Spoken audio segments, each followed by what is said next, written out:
suiciders to kill innocent life, who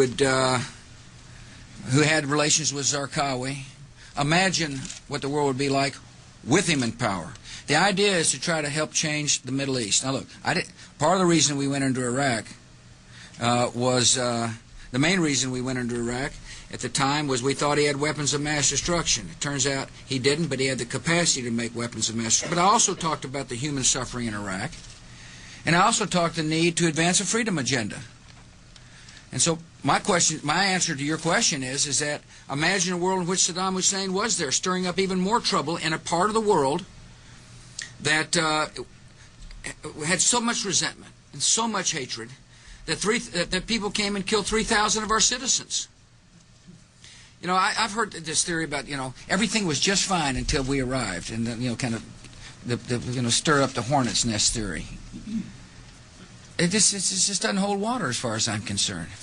The terrorists attacked us and killed 3,000 of our citizens before we started the freedom agenda in the Middle East. What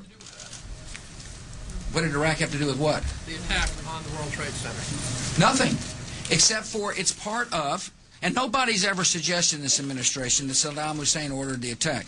Iraq was the lesson of September the 11th is take threats before they fully materialize, Ken. Nobody's ever suggested that the attacks of September the 11th were ordered by Iraq. I have suggested, however, that resentment and the lack of hope create the breeding grounds for terrorists who are willing to use suiciders to kill to achieve an objective. I have made that case. And one way to defeat that, defeat resentment, is with hope.